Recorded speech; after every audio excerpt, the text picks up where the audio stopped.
minute.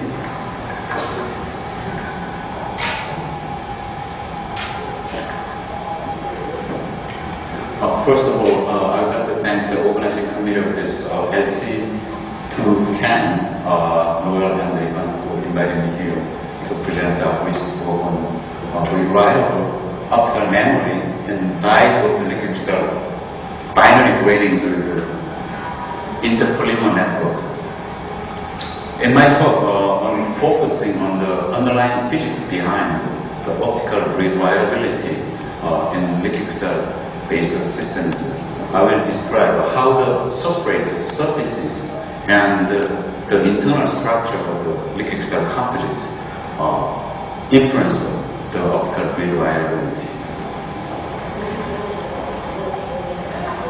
Maybe as some of you are aware of the background of this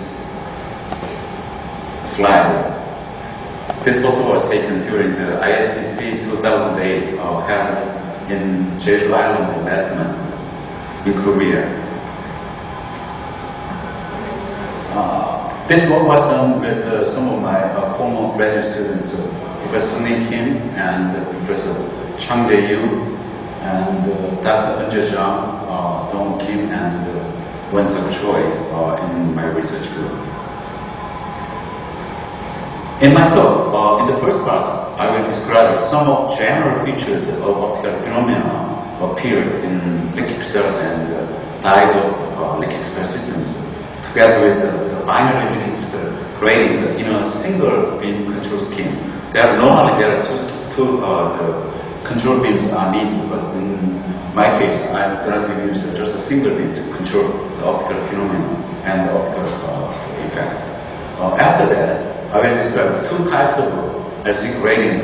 One constructed with the commanding surfaces, which can control the dye absorption on surfaces, and the other one is based on the inter-polymer networks in the bulk, not on the surface. Okay, this type produces truly the reliable optical memory. After that, I will draw some conclusions.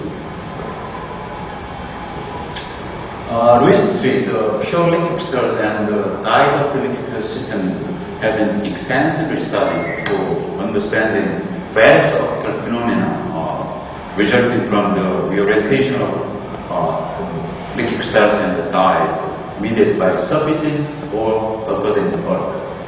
This optical phenomena has been used for phase and amplitude modulation of input optical signals. For example, in pure liquid crystal optical medium, when under pumping beam on the optical medium like liquid crystals, the input beam can be modulated to give the output modulation through the molecular reorientation. This is quite different from the electronic version of any inorganic optical materials like lithium iodide. Normally, the high optical power of 100 to 1000 watt per cubic centimeter for CW laser is often required. Thus, the thermal effect is inevitably involved. Already we have talked about, already we have heard of this stuff last time. So, the liquid crystals are commonly doped with the photosensitive dyes, such as as dye shown here, and then the optical response becomes significantly enhanced. Under irradiation of some the resonance light for dyes, the liquid crystals are reoriented by dye conformation change through the photoisomerization from trans to cis or cis to trans. On a variety of surfaces like polyimide or polyvinyl alcohol or even bare glasses or any other surfaces like silicon dioxide, differential surface absorption and the desorption of dyes depend on the dye conformation. This the dye conformation and the surface absorption phenomena result in the optical memory effect, but that's not really truly optical. rewritability. Let me describe some binary liquid crystal gratings, which is used for diffraction optics and beam steering and sometimes the optical data storage. There are two main types of liquid crystal gratings are used. One of them is phase grating. For example, in alternating homeotropic and hybrid alignment, you can get the phase modulation. And in another case, the polarization grating, the optic axis and the phase modulation you can achieve in two different twisted nematic domains with different angles, let's say plus 45, minus 45. And in another case, you have two planar domains with different optic axis, which means the planar alignment of the optic axis is different from the azimuthal angles. But in both cases, the diffraction efficiency is strongly dependent on the interpolarization. Then, a new grating configuration for pure optic modulation, giving the polarization independent diffraction efficiency together with a single beam control scheme is needed for simplicity and flexibility in implementing it into various optical systems.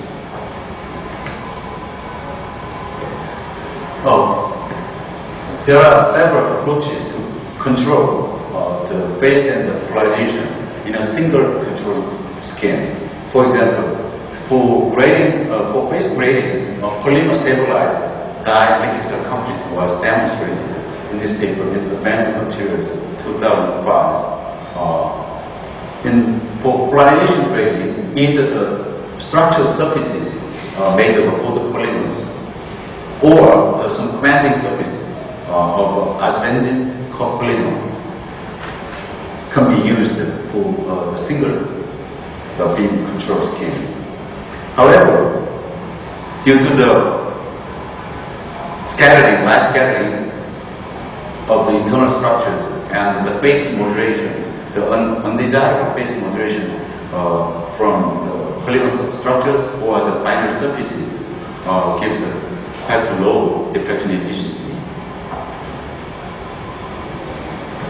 As the first part of the topic in my talk, I would like to describe the surface memory effect mediated by mainly the commanding surface, the in between a homeotropic alignment layer and the commanding surface, which has the anchoring modulation on a homogeneous alignment layer.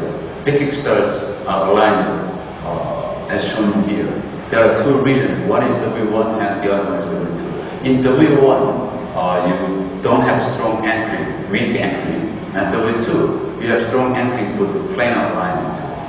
On the polarized pump beam, like the ion laser of 488 nanometer, the in-plane, the optic axis modulation, phi1 and phi2 can be obtained on W1 and W2 regions.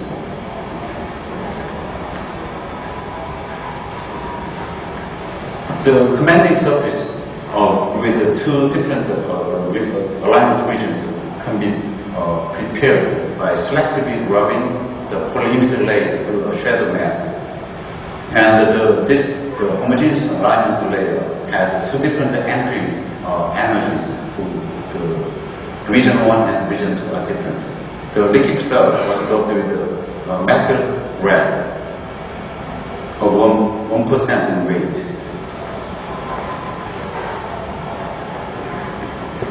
The microscopic textures before pumping and after pumping was shown in here. As shown in this figure, in this the photo, the non-complete extinction in region 1, which is unrubbed due to the less uniform alignment of liquid crystals, because that region was unrubbed. So the molecules has less alignment on it. And after single pumping of argon ion laser, then you can see, definitely you can see there are two types of rotation angles. One for the region 1 and region 2, the other one for region 1.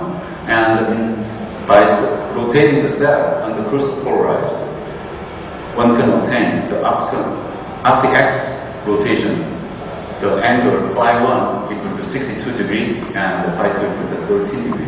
The important thing is the difference between these two angles for actual optic axis configuration. Let's say the diffraction properties, which is basically the optical memory effect. This figure shows the evolution of first-order diffraction efficiencies on successive pumping at different alphas. Alpha is defined as the angle between the polarization of the pump beam and the wrapping fraction. And as you see here, when you have the alpha equal to 45 degree, that's called a writing process. Then the optical memory state goes from A to B star. Then erasing step, which is the alpha is 90 degree, erase the memory to the A star. Then rewriting the memory by using the 45 degree polarization. And just the states, the memory states retains after initial relaxation. Now the question is, there are two things you have to notice. One is just the initial relaxation. The second one is on successive pumping, what happens is the memory state, the B and B star are different, which means it approaches some saturated value. This comes from the surface absorption. Initially, during the pumping, it reaches a certain value. Then, while the pumping is off, it relaxes, so the absorbed dyes diffused into the bulk. That's one thing. And the accumulation of the surface dye during the successive pumping, sequential pumping, then it reaches a saturated value. Okay. Then the ideal case is to remove this the initial relaxation and also the saturated behavior, which means B should be the same, exactly the same as B star. That's the key. Okay, here is another expanded the features of optical memory during the repeated cycle of writing, erasing, writing, erasing, writing, erasing, and in some cases it's the let's say the editing process, which means from the one memory state to the another. Okay, and on repeating the writing, erasing steps from A to A star. B to A star, B star to B double star, to C, D, C star. Then, as I mentioned in the previous slide, the important thing is B and B star and B double star should be the same. That gives a really true the optical reliability. But in this case, it's saturating behavior, and another one is the initial relaxation. And also, there is A star and A double star. There is some remaining memory. It cannot be completely erased due to the accumulation of dye absorption during successive pumping. Okay, then in order to understand the surface absorption phenomena on various kinds of substrate, I used three different cells.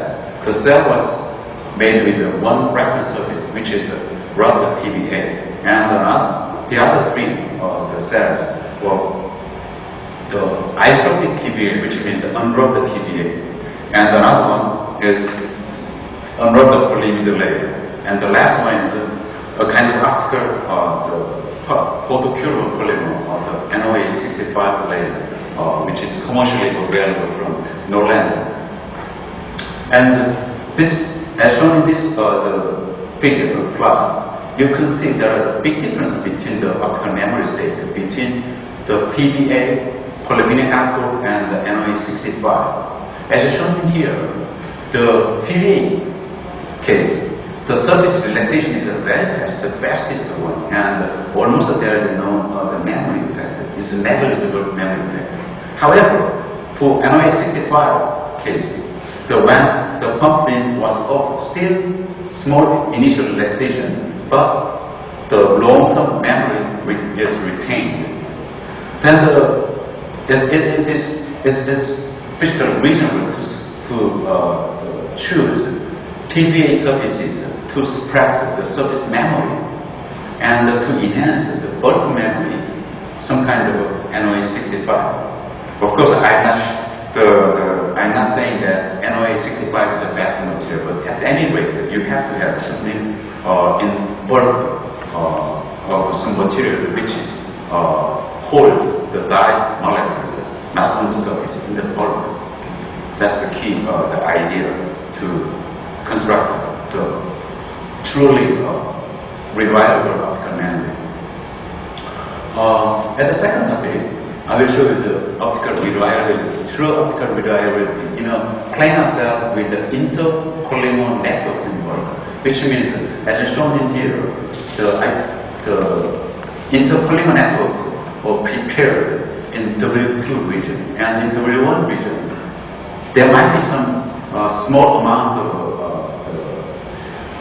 polymers will be left in this area, but most of them is in the W2 region, which forms into polymer networks.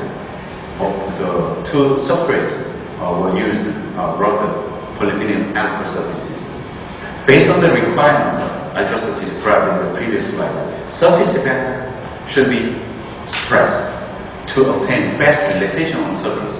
But secondly, the optical memory should appear mostly in bulk, not on the surface. Otherwise, you have the larger surface, larger initial relaxation due to the disruption of the dye molecules on the surface. So, we prepared the two rubber PVA surfaces for homogeneous alignment, and the NOA65, the inter-polymer networks, formed in bulk.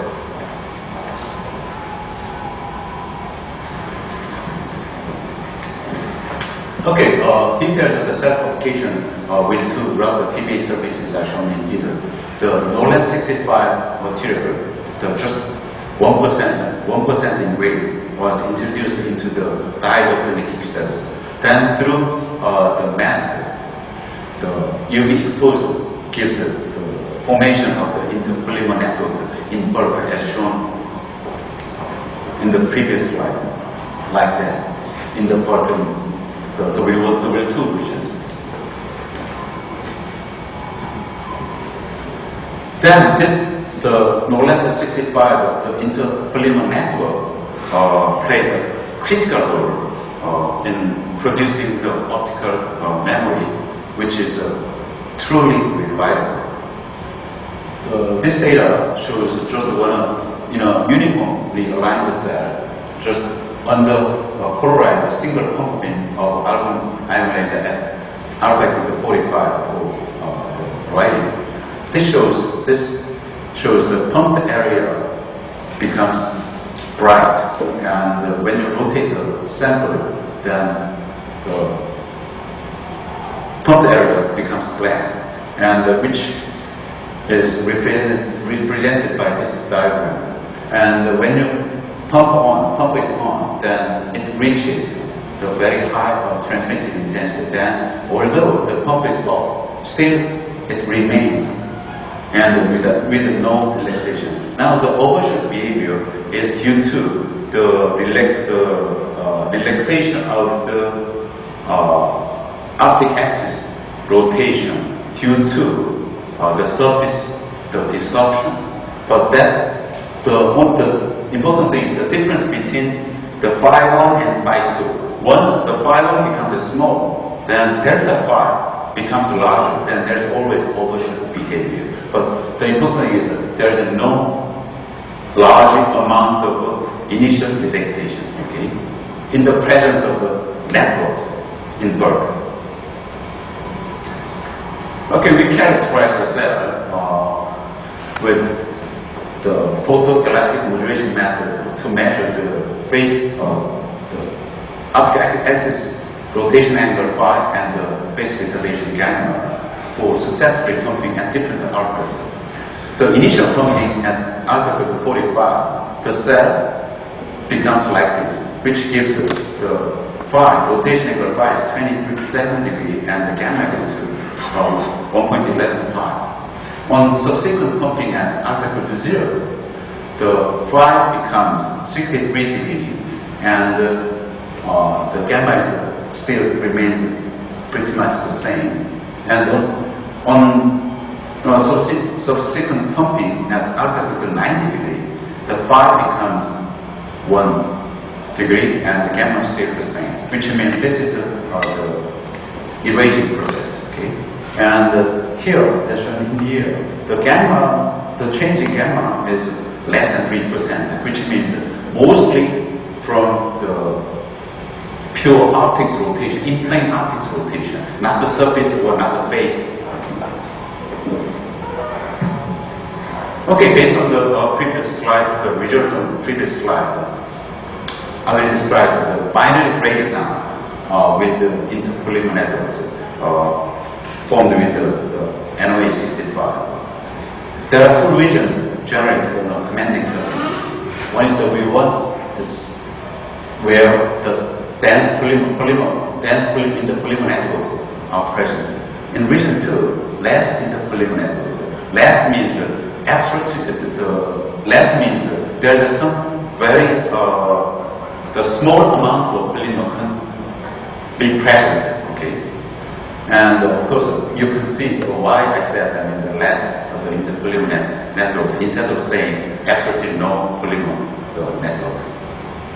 As shown here, when you pump using the single pump beam, then the phi angle, the phi 1 in region 1 becomes 63 degrees, and phi 2 it becomes 9 degrees. The important thing for the real optical modulation comes from the difference between these two angles, 63 minus 9. Okay, the overshooting behavior comes from phi 2 becomes smaller, then delta phi becomes larger. Then the kind of overshoot behavior you can have in the initial, the relaxation, not relaxation, initial overshoot behavior. Okay, here the evolution. This slide shows the evolution of the first order diffraction efficiency as a function of time during successive pumping at different alphas, which means 45 degree for writing A to B, and 90 degree pumping gives us the erasure B to A star. And again, the 45 degree is a rewriting process, A star to B star, and for editing from one optical state to another CV, and that one will be given by alpha equal to 0 X polarized. Okay. Then, as shown in here, there are two things that you can notice. By using the same the alpha value, you can have same optical state, B and B star, with no initial relaxation. That's one thing. Another one is the no saturation behavior up to it's independent of the writing history. In previous case, when you have the first writing and second writing, then the memory state becomes a saturated state. But in this case, it's the same. Okay? This gives a really, truly the rewriting capability of this, our big crystal grating.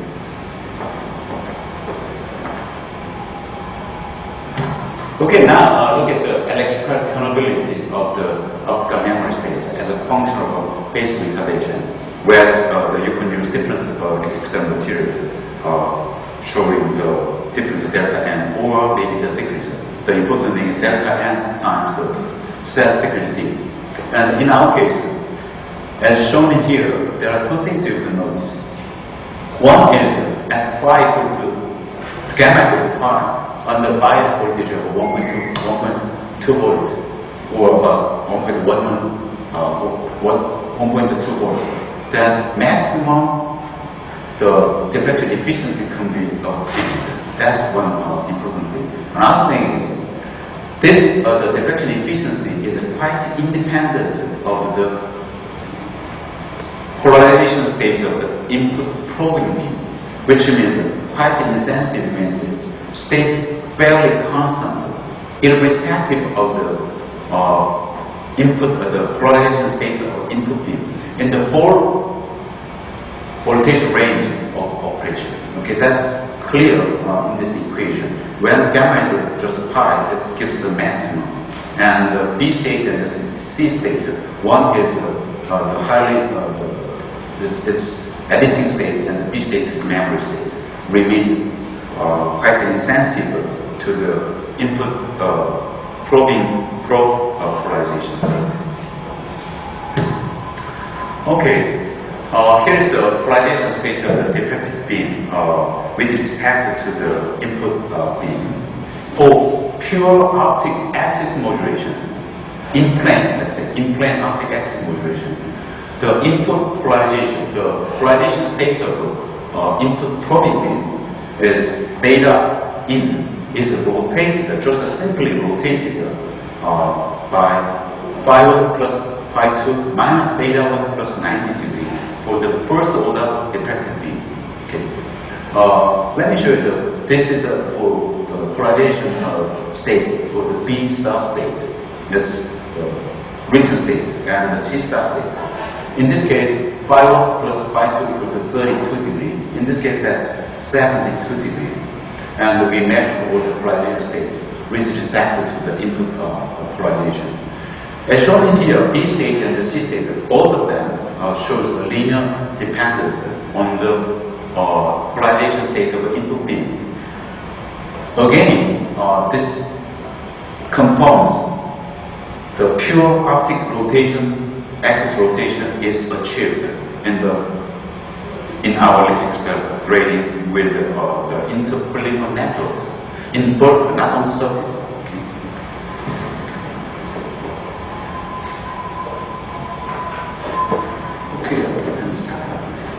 I would like to finish my talk with this summary. Normally, for diodes electric crystal systems, a lot of people have studied the nonlinear optical phenomena and also the optical switching, something like that. But I just focus on the memory state, the memory, the phenomena and dielectric crystal systems. The most important thing is the truly reliable optical memory comes from the bulk, particularly in our case, the Inter-Polymer networks, not commanding surface. The memory state resulting from the commanding surface has a fast surface relaxation in the initial state. Okay, that's the point I want to make. And for real device applications, the larger number of the different device elements should be formed by using simple pattern scheme. And the second one is single beam control scheme should be desired. Otherwise, you have to use two different lasers and handle and some interference problems and all that kind of things. And this allows for flexibility and simplicity in implementing the binary grating into real systems. And my conclusion is that diodes electric crystal systems with particularly the Inter-Polymer networks in bulk truly provides indeed a truly reliable optical memory and high efficiency in a single beam control scheme. Thank you for your attention. Thank you. Questions?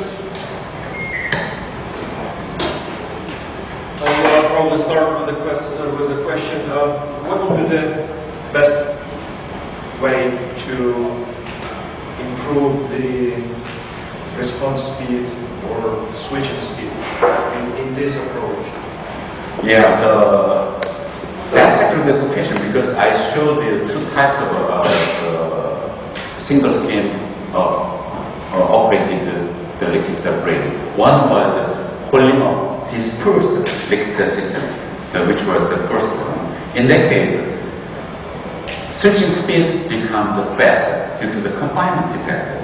But due to the light scattering, the intensity, the efficiency is quite low, which means that there should be a trade-off between the diffraction efficiency and the speed.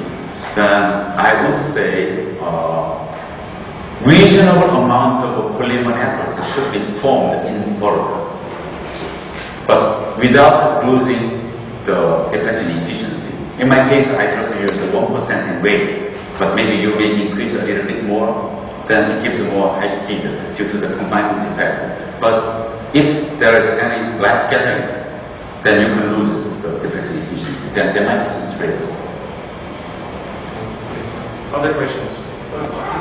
Yeah. Oh, yeah, that's a good idea. Yeah, because it's, I was looking for reactive messaging, but somehow it's not available, commercially available to me. But maybe it might be a good idea to use the photoreactive messaging. But in that case, the only thing you have to think of is whether it has some kind of dye absorption onto the photoreactive messaging one. That's one thing. Okay, I guess we have a question from. What is the origin of the stability in the optical memory in the bulk, and are there relaxation mechanisms? Okay, that's due to the surface. There are two things: the optical switching and the optical memory. That's quite completely different the areas. The optical switching means normally fast switching, which means the dye, the oriented dye, due to the dye, the alignment, the dye reorientation, the leaking star responded to the dye conformation. Okay, in that case, the fast relaxation. If you want to have fast relaxation, then surface relaxation is much faster than in bulk. Optical memory case, what happens is the orientation of the leaking star should be maintained.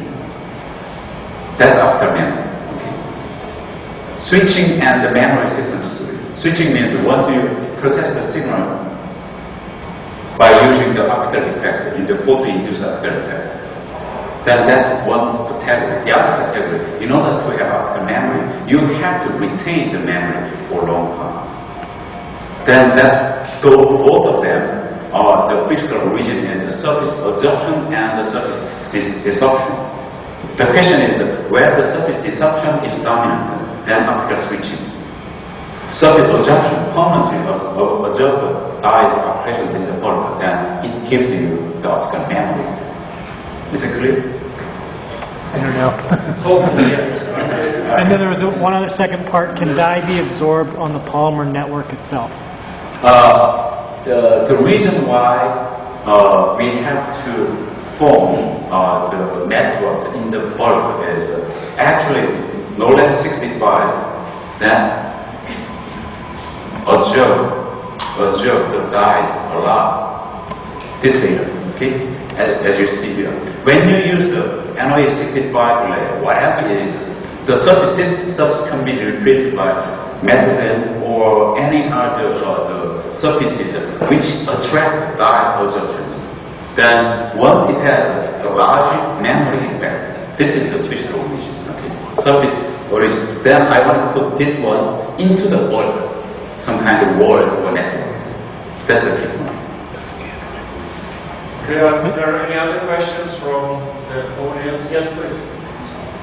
Have you measured the diffraction signal as you sweep a voltage applied across the liquid crystal cell? Oh yeah, I just set from the fretting precision here from 0 to 4 range here, the tunability 0 to 4 volt across the fretting precision. Okay. I didn't catch why you get a plateau in this. Oh yeah, always you can get the plateau here because there is nothing else you can have below the fretting precision. Okay, leaking star does not affected by the applied voltage below the fretting precision.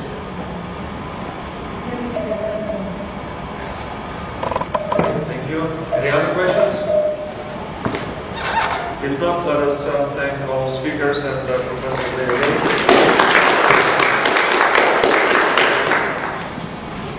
Thank you. So I have to make a couple announcements. First of all, the talk by Rafael Pistun which was supposed to be in this session will be tomorrow during the time slot of the talk that would be given by Professor Lee in the morning session. So we had to replace those two presentations to assure that Professor Lee will be able to return on time for his important meeting in Korea.